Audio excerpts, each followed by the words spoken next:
Mavoor മാളറ public school ക്യാമ്പസിനുള്ളിലൂടെ വഴി വേണമെന്നാവശ്യപ്പെട്ട് ചിലർ നടത്തുന്ന വ്യാജ പ്രചരണങ്ങളിൽ ആരും വഞ്ചിതരാവരുതെന്നും വഖഫ് ബോർഡിന്റെ അധികാരപരിധിയിലുള്ള ഭൂമിയാണ് മാളറയുടേതെന്നും മാളറ മാനേജ്മെന്റ് കമ്മിറ്റിയും ക്യാമ്പസ് സംരക്ഷണ സമിതിയും വാർത്താസമ്മേളനത്തിൽ പറഞ്ഞു. ആരോപണങ്ങൾ തുടർന്നാൽ ശക്തമായ നിയമ നടപടി സ്വീകരിക്കുമെന്നും അവർ കൂട്ടിച്ചേർത്തു. മാവൂർ മാളറ പബ്ലിക് സ്കൂൾ ക്യാമ്പസിനുള്ളിലൂടെ വഴി വേണമെന്നാവശ്യപ്പെട്ട് ചിലർ നടത്തുന്ന വ്യാജ പ്രചരണങ്ങളിൽ ആരും വഞ്ചിതരാവരുതെന്നും വഖഫ് ബോർഡിന്റെ അധികാരപരിധിയിലുള്ള ഭൂമിയാണ് മാളറയുടേതെന്നും മാനേജ്മെന്റ് കമ്മിറ്റിയും ക്യാമ്പസ് സംരക്ഷണ സമിതിയും വ്യക്തമാക്കി.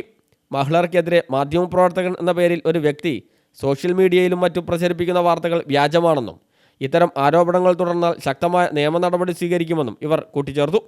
മാവൂരിൽ നടത്തിയ വാർത്താ സമ്മേളനത്തിലാണ് ഇക്കാര്യം വ്യക്തമാക്കിയത്. ക്യാമ്പസിന്റെ പരിസരത്ത് താമസിക്കുന്ന 5 കുടുംബങ്ങൾ ഏത് കാലാവസ്ഥയിലും വർഷങ്ങളായി ഉപയോഗിച്ചു വരുന്ന വഴി ഇപ്പോഴും നിലവിലുണ്ട്. മാവൂർ വില്ലേജ് ഓഫീസ് പരിസരത്ത് നിന്ന് ആരംഭിച്ച് അവരുടെ പറമ്പിൽ അവസാനിക്കുന്നതും 175 മീറ്റർ നീളവും 1.20 മീറ്റർ വീതിയുമുള്ള വഴി മാവൂർ ഗ്രാമപഞ്ചായത്ത് ആസ്തി രജിസ്റ്ററിൽ വ്യക്തമായി രേഖപ്പെടുത്തിയിട്ടുണ്ട്. യാഥാർത്ഥ്യം ഇതായിരിക്കെ 1500ഓളം വിദ്യാർത്ഥികൾ പഠിക്കുകയും സർക്കാർ അംഗീകാരത്തോടെ പ്രവർത്തിക്കുന്ന വിദ്യാലയ സമുച്ചയത്തിലൂടെ ഇനിയും വഴി വേണമെന്ന ആവശ്യം തികച്ചും അന്യായവും നീതീകരിക്കാനാവാത്തതുമാണ്. കുറ്റിപ്പാല അണക്കെട്ട് തീരദേശ ഇടവഴിയുടെ മുഖ്യഭാഗങ്ങൾ ഇപ്പോഴും വെള്ളത്തിൽ മുങ്ങിക്കിടക്കുകയാണ്. കവണക്കല്ല് റെഗുലേറ്റർ കം ബ്രിഡ്ജ് പ്രവർത്തനം ആരംഭിച്ചതിന് ശേഷം ഈ പ്രദേശങ്ങളെല്ലാം വെള്ളക്കെട്ടിലാണ്. കോടതിയുടെ ഉത്തരവ് പ്രകാരം മാവൂർ ഗ്രാമപഞ്ചായത്ത് പ്രസ്തുത വഴി മണ്ണിട്ട് നികത്തിക്കൊണ്ടിരിക്കുന്നുമുണ്ട്. ഈ വഴി പൈപ്പ് ലൈൻ വരെ നീട്ടുന്ന സംവിധാനവും ഗ്രാമപഞ്ചായത്ത് ഒരുക്കുന്നുണ്ട്. തീരദേശങ്ങളിൽ താമസിക്കുന്നവർക്ക് അത് ഗുണകരമാവും. CBSE അംഗീകാരമുള്ള മാളറ പബ്ലിക് സ്കൂൾ, കാലിക്കറ്റ് യൂണിവേഴ്സിറ്റിയുടെ കീഴിലുള്ള ആർട്സ് ആൻഡ് സയൻസ് കോളേജ്, LBSന്റെ അംഗീകാരത്തോടെ പ്രവർത്തിക്കുന്ന pre primary teachers training centre എന്നീ സ്ഥാപനങ്ങൾ എല്ലാവിധ മാനദണ്ഡങ്ങളും പാലിച്ചാണ് പ്രവർത്തിച്ചു വരുന്നത്. നിയമത്തിൻ്റെ പിൻബലവും പരിരക്ഷയുമുള്ള സ്ഥാപനങ്ങളുടെ പ്രവർത്തനങ്ങൾ സ്തുത്യർഹമാണ്. സ്ഥാപനങ്ങളുടെ പ്രവർത്തനങ്ങൾ അസ്ഥിരപ്പെടുത്താനുള്ള ഏത് നീക്കവും ചെറുക്കേണ്ടതാണെന്നും നാട്ടിലെ വ്യത്യസ്ത രാഷ്ട്രീയ സാംസ്കാരിക നേതാക്കളുടെ പിന്തുണയോടെ 501 അംഗ ക്യാമ്പസ് സംരക്ഷണ സമിതി പ്രവർത്തന സജ്ജമാണെന്നും പ്രതിനിധികൾ വ്യക്തമാക്കി.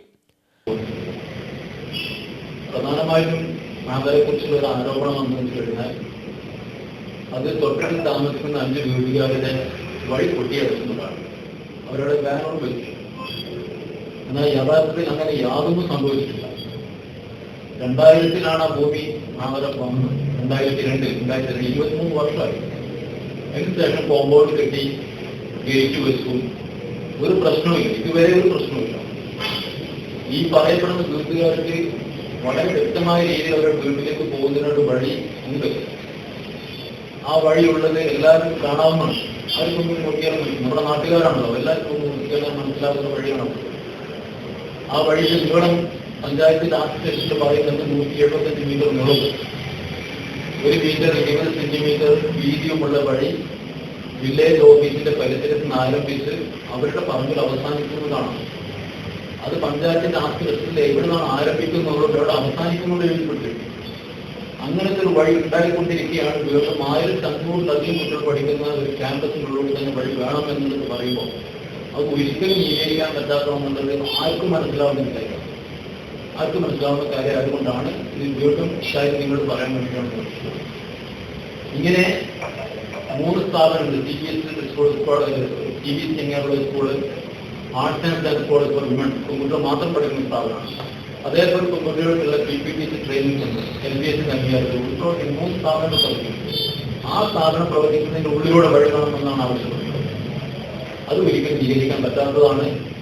ഒരു ന്യായീകരണം അതിലില്ല, ഒരു ഡോക്യുമെന്റുള്ള. വാർത്താ സമ്മേളനത്തിൽ മാളറ ക്യാമ്പസ് സംരക്ഷണ സമിതി ചെയർമാൻ സൈക്ക സലീം, കൺവീനർ ലത്തീഫ് പാലക്കോളിൽ, Malara group of institution general secretary N Muhammad Ali master, manager PC Muhammad Ali Haji, secretary Abdulla master, Malara Quran academy മേധാവി ഹാഫിസ് അജ്മൽ സഖാഫി, സ്കൂൾ പ്രിൻസിപ്പൽ ജംഷീർ എന്നിവർ പങ്കെടുത്തു.